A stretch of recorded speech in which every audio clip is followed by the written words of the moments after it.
Hey guys, I'm Kyle here with the Drafting Room, where we handle all the garage design and home solutions for Obsessed Garage. Back with you again to look at Fred's car barn. Last time we looked through really just kind of the general overview of his build that he's doing in California. Talked about the, just kind of giving you a walkthrough, talking about a few different things, and then we really focused on the wash bay. Today, I want to focus more on the lighting. Lighting has been something that we've really been focusing on a lot and really improving our skills as we get further into lighting design. We are not lighting designers. We don't really have a lot of formal training on this. But it is something that we're doing more of, and I feel like we're doing some pretty cool stuff. Fred's garage is very unique for us in how we've done the lighting. So we're going to jump into that and talk about some of the specifics and the different areas that we've done the lighting in. We've done the lighting for the entire building, really. He had this idea of using this space as not only a car storage and car, mechanic area and detailing and stuff like that, but also as a hangout space for his family and friends. He wants to be able to do dinners and events in this space and really use it as a multi-purpose type of building. Working on cars is very different than having a dinner with some friends, or a movie night, or a conference or something like that. If you're going to have a bunch of people to have a talk or whatever that you're going to be presenting, it's very different schemes and thought processes for the lighting. I'm sure there are ways that you could have one light that would be able to handle all of those things and change color, temperature, and maybe even change output location or something like that, but it becomes extremely costly. There's some companies called Ketra, which is actually a Lutron company. They have full RGB lighting at full 90 CRI, 90 plus CRI. It's some really cool stuff, really cool fixtures, but they're astronomically expensive. Even for some of the affluent clients that we work with, it just becomes completely priced out of range of what they're willing to look at, because to do an entire 10,000 square foot facility is just insane versus maybe a 3,500 square foot house or something like that. So we took a different approach with Fred's, and what we ended up doing was just two completely different lighting plans, two completely different systems. Now, they'll all be able to be accessed from the same lighting control software through Lutron, but it's two totally different setups. So we're doing the Cree linear lights like we have in here, the LS fixtures, the LS8s and LS4s, with the square lens is going to be his main lighting. And then through the rest of the facility to have a nice soft lighting for when we're doing parties or events or having people over for dinner or something like that, we're going to be doing recessed down lights from DMF. You could theoretically have them on at the same time, but you could also just have them be completely separate. And the reason is because I want a warmer light when I'm having a dinner party, and I want a more white, neutral light when I'm working on cars. And unless we do a color shifting light, it's a little difficult to be able to pair both of those together well. So it made sense to just do a completely separate scheme altogether. So let me show you the layout of the lighting through our technical drawing. So as I'm talking and kind of scrolling through these pages, you're getting a good view of what our technical drawings look like and some of the information that we're providing. Obviously, on this video you can't read all the little text and see everything that's in here, but this will give you a pretty good idea of what to expect and what we're able to provide from an electrical standpoint, lighting schemes and stuff like that. Let me see if I can zoom in on this. So this is the main floor plan, and you can see that we've got these linear lights that are going all throughout. So this is basically a 2-car bay front to back here. This is another bay, the central bay, and then this is the third bay for 2 cars. So this is really a 6-car garage. We talked about the wash bay last time. If you haven't seen that video, go check it out. Kitchen area here in the middle, part storage room over here, bathroom, and then upstairs we have an office that has some downlights as well. So in the car areas where he's going to be doing work and in the wash bay, it makes sense that we would do the Cree linear fixtures in those spaces so that we had, you know, really nice, bright, clean white light to be able to work on cars and polishing and detailing and cleaning and all of that.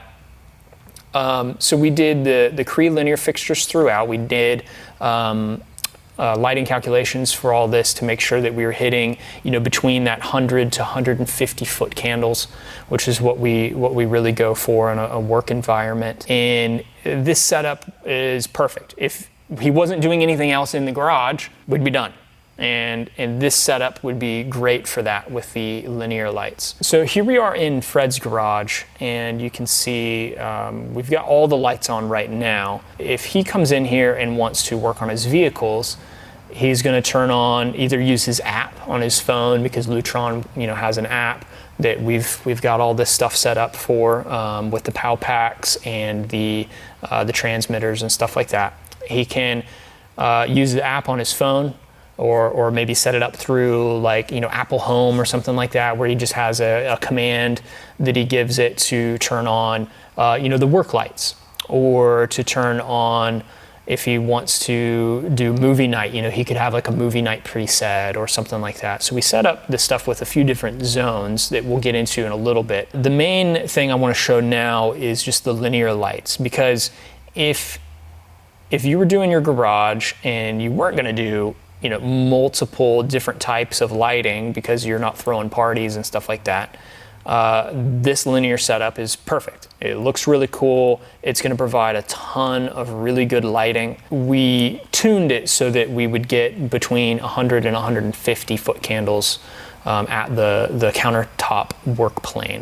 So you can see we are only doing 2 in the left and right work bays, and then we did 3 in the middle because of the higher ceiling height. We wanted that to be a little bit more concentrated so we would still have enough light down at countertop height. It's probably a little bit more light in the left to right bays than it is in the middle bay, but because of the light coming in from the side, visually you're not really going to be able to see a difference. It was close enough within range that it worked out just as well. And then if we go into the wash bay that we talked about last time, I talked a little bit about this, so I won't go too far into it now, but just in case maybe you skipped that video, wash bays aren't that important to you, but you just want to hear about the lighting.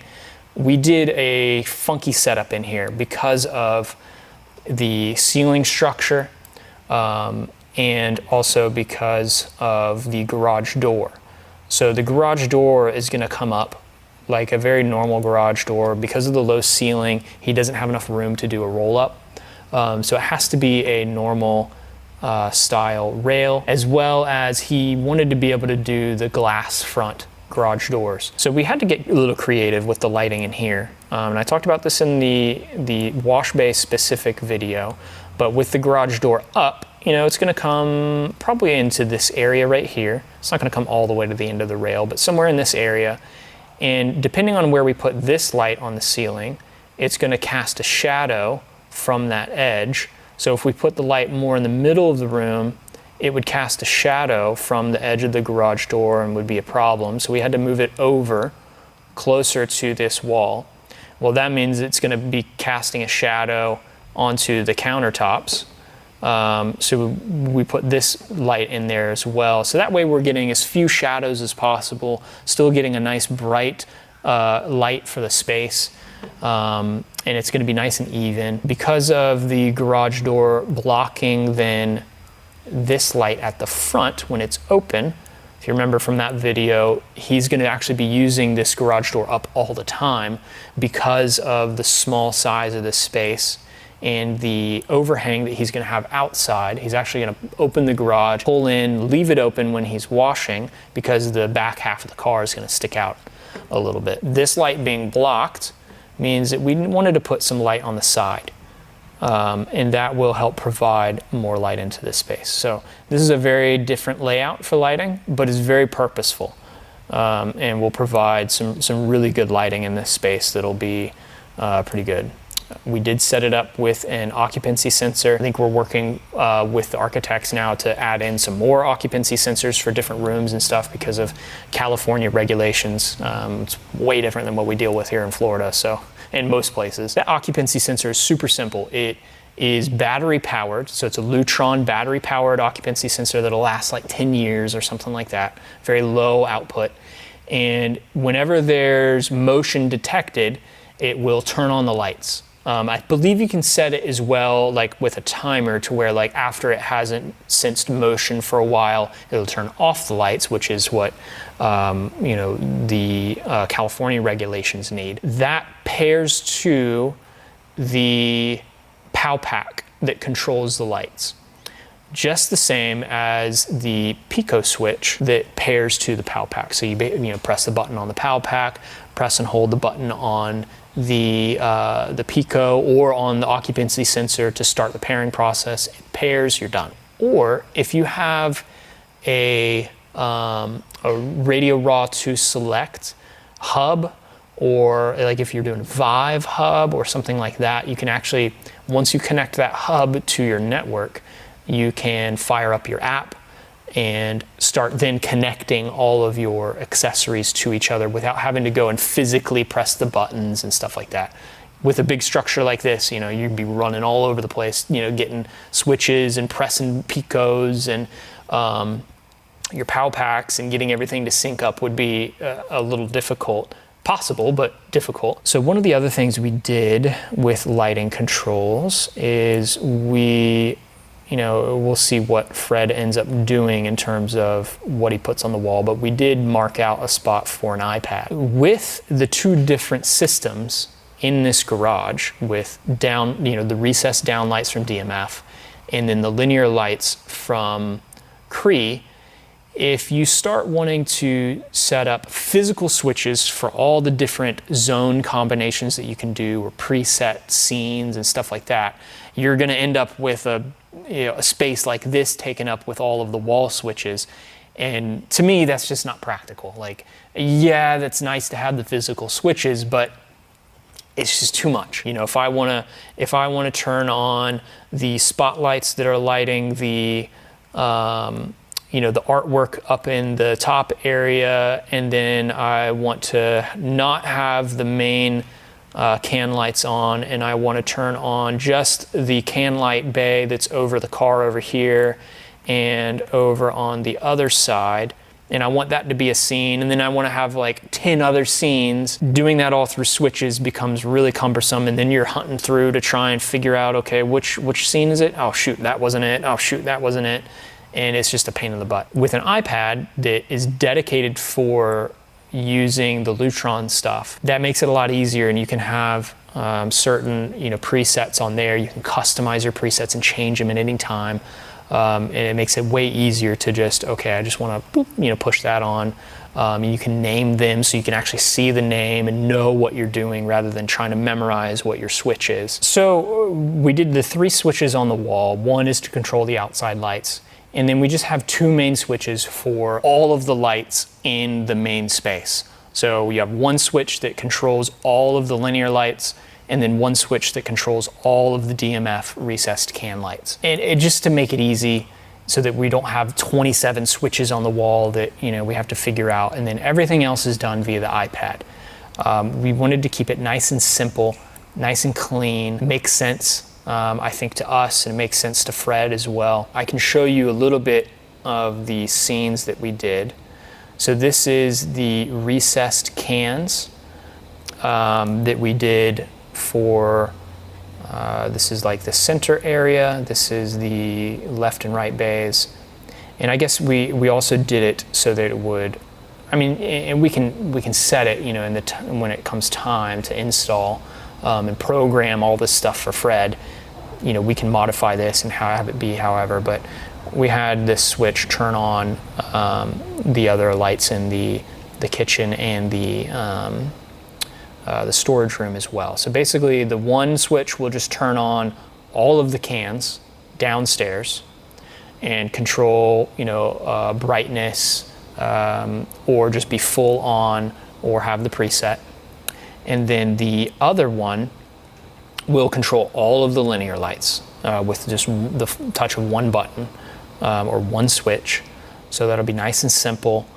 So you can come into the space, just turn everything on, and then you can, you know, modify your plan if you want to. Or he could even set, you know, through the app, he can have different plans that, hey, okay, when you walk into the space and this occupancy sensor activates, turn on these lights specifically. Maybe you walk in through this door, the occupancy sensor goes, and then just these lights turn on. You could do that. Then we also came up with some other scenes that I'll show you in this document. So this one is he's working in the shop. He's got a car on the lift here, he's got a car on the lift here, or it's kind of like a more ambient work environment. He doesn't want to blast the entire place with light, so the lights in the middle, these here, separate because it's the second story. These are left off, but he also wants a little bit of ambient light to light up, say, the artwork in that upper area. So, you know, while he's detailing a car down here, or maybe even just hanging out in the space, he can have those work lights on to the left and the right, and then has the ambient lights that are lighting up the artwork up in that upper area. So that can be a scene. So these are kind of just examples. You know, he may do something totally different, or we may do something totally different, but it's an idea. This one would be, you know, you're working in the middle bay and you want to turn on just the far outside left and right without having it be a ton of light in the left and right bays. That's an option. This one is just a scene to control all of the linear lights. This one is kind of okay, you're washing a car over here in the wash bay, and then you're going to be detailing it, so we just have that side of the building lit up. We don't need any lights over here on the other side. And then you just want, you know, one strip in the middle shining down, so that way there's something in this middle bay. And then again, we have the artwork lit up. So it's a very focused type of setup where, all right, I'm going to be over in the detailing section. That's where I want to be focused. Everything else can kind of be off, or you know, just at a dim level. So that's kind of a cool setup. This one is you're working and detailing, but you want to have all the lights on in the kitchen because you're going to be going in and out of there and stuff like that. This one, similar to one of the last ones, where you're mainly detailing, but you also want to have the kitchen lights on because you're going to be having some snacks or something. This one is all of the recessed can downlights again. And then this one is a kind of ambient party atmosphere type, where you have the outside bays with the can lights, you have the kitchen and the storage room on. But then you have just the ambient art-focused can lights up top as the main you know, the main lights there, so you don't have anything in the middle. So it's a very more ambient kind of thing. So that'll be pretty cool, I think. And that's the last one we have here. So we just put this together as like an example of like, hey, here's some different ways you could do this. Okay, so we've talked a little bit about the controls for this space. Talk about a little bit more of how these are divvied up in their zones, and maybe some of the things that you would have to take into consideration if you were doing something similar yourself. The way we did this was left, not left to right, but this linear strand is all on one. This one is all on one. And I can actually show you this in the technical drawings. So all of our PAL packs are in here. The PAL pack is where your power comes in, and then it sends 0 to 10 volt in line voltage out to your light. Like we have it in here, the PAL pack is right on the light. You can put it kind of wherever as long as you're running your wires to your light. So over here, we decided to keep it close to a centralized location so that he can access and activate PAL packs and do what he needs to do, or switch one out if needed for some reason. So all the PAL packs are here. All the power goes into those first, then distributes out into the space. The way we have it set is the can lights in each bay are split up into zones. So these 6 can lights are a PAL pack, a single PAL pack. So those will be able to be controlled by themselves via the app or via the switch. And then this 6 in the front portion of the bay is a single PAL pack. But then the linear lights, we did it a little bit differently. We did the linear strip as a single PAL pack. So that way you would control this strip, and then you would control this strip separately. And that can be done in the app, and you can choose which one you want to have on or whatever. We did it very similar for the middle bay in that, let's see, actually I think we had to do it a little differently because, no, yeah, this is right. So we did here it's 12, and then we did more fixtures in this middle bay. So 1, 2, 3, 4, 5, 6, 7, 8, 9, 10 for this front section, and then another PAL pack for the 8 in this section here. I guess this is the back section. This is the front section. This bay is the same as the other bay with 1, 2, 3, 4, 5, 6, and 6. And then the art lights, if you will, are on their own separate PAL pack as well, so left and right. So this one, this one, this one, this one, and this one. So there's 5 on each side that are going to be wall washing the art that's going to be up in that top area. So the left and right sides are just on their own PAL pack each. Again, all of the linear strips of Cree LS fixtures are on a single PAL pack each. So that's, with this room here by itself, we've got 1, 2, 3, 4, 5, 6, 7, 8, 9, 10, 11, 12, 13, 14, 15 PAL packs. So it's 15 different zones. You would need 15 individual switches to be able to control those individually. So that's why we went the iPad route instead of throwing 15 switches on the walls, because that would get insane. Even if you did the zone switch or the scene switches, that's another option, but then you're still going to end up with 5, 6, 7, 8 switches on the wall or something like that, which is just, it's too much. And then you're fumbling to figure out what's what, and it's too much to deal with. We'll primarily try and keep it simple and keep it down to at least a maximum of like 4 switches. Sometimes we'll do 5 if we really have to, but 4 or less is usually better. You can see we did the kitchen area. So we actually didn't do PAL packs for the kitchen area, and the reason is because those are going to be on actual dimmers. So the Maestro dimmers that are part of the Radio Raw 2 Select from Lutron. So dimmer switch here, or we could put it over on this side, but I believe the dimmer switches are here. That dimmer acts as the PAL pack. So the power comes in and then line voltage out to the lights, and that will control all of the dimming and everything for those lights. Those also can be connected to the network, and then you can use the app to control all that. So upstairs, we've got just a few can lights, nothing crazy.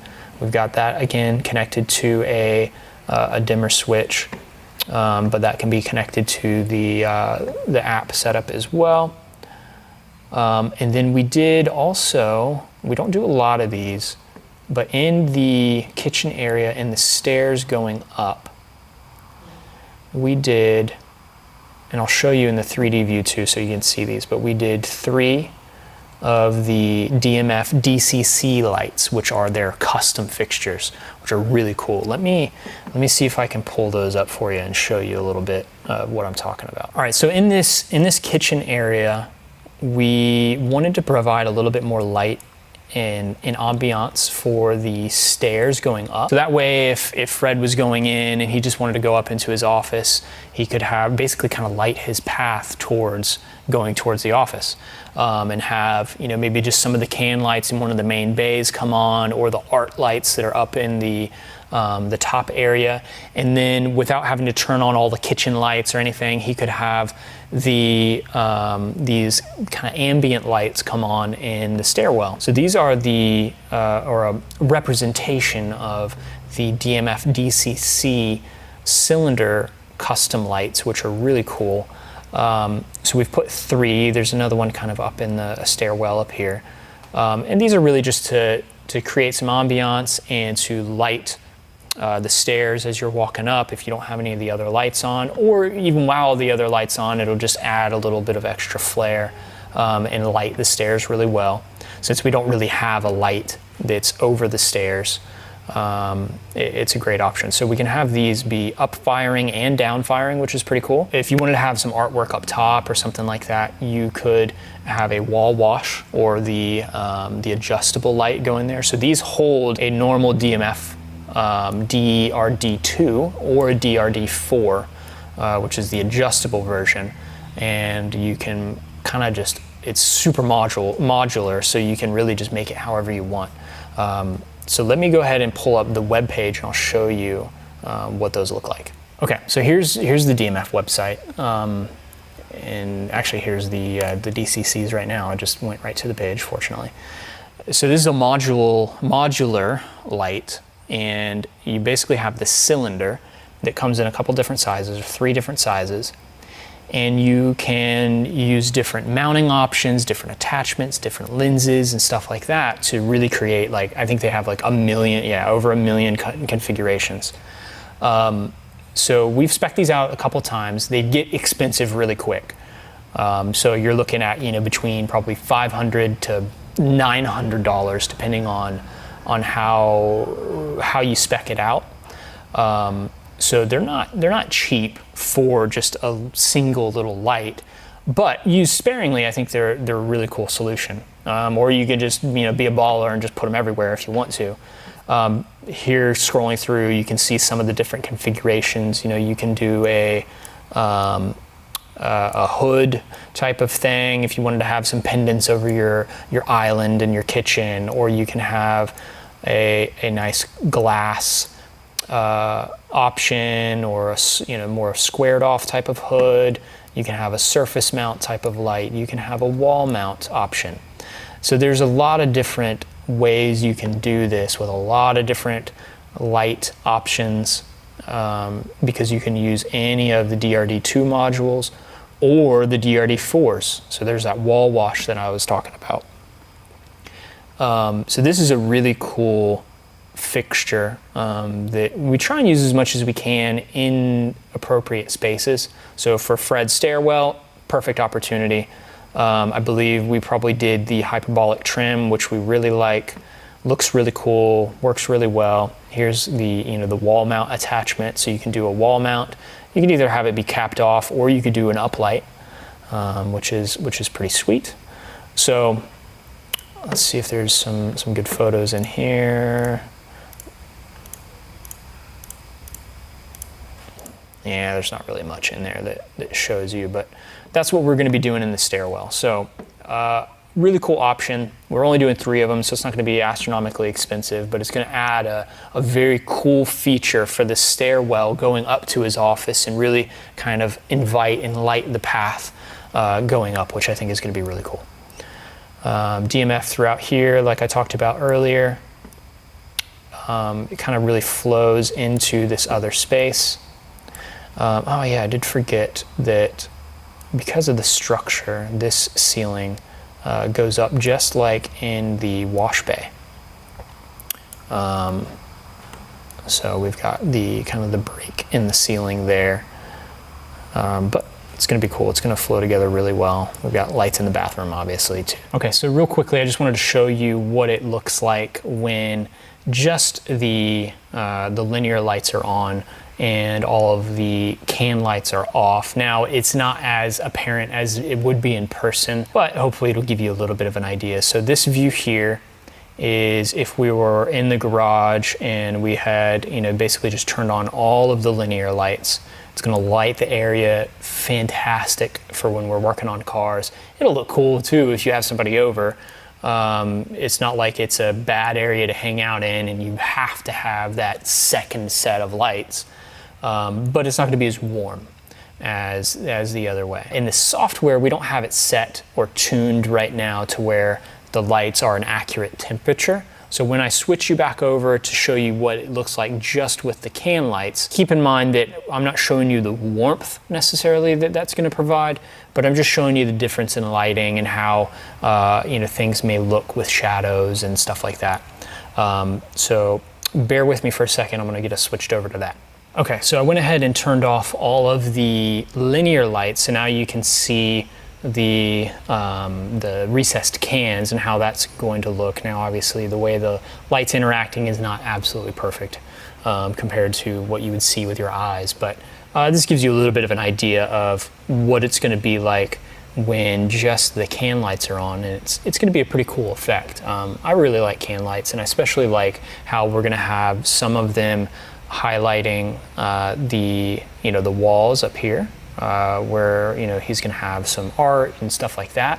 So it's going to be a pretty cool effect, and I think we can really fine-tune this through scenes and stuff to have the dimming at the right level and certain zones on at certain times to really provide a cool atmosphere for when he's doing parties and stuff like that. So I'm going to get you switched back over to just our normal view. We'll close this out and talk about maybe some of the final things you need to know about setting up your zones and setting up a more intense lighting scheme for your garage. So I know a lot of this isn't super exciting. This is a very technical video, but hopefully this is something that you can use, and this is information that's useful for you if you're really getting into doing intense lighting for your space, or you're just wanting to know what's capable or what's possible, and you're wanting to do something a little bit more than just the typical overhead lights that we've had for the last few years. We can get really intricate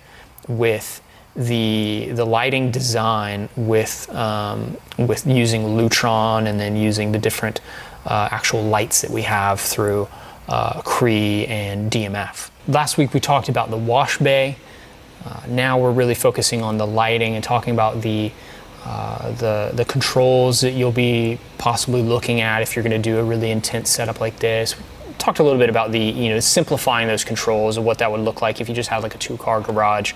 But hopefully this gives you a better look into some of the things that we can do with really cool lighting and with really cool controls.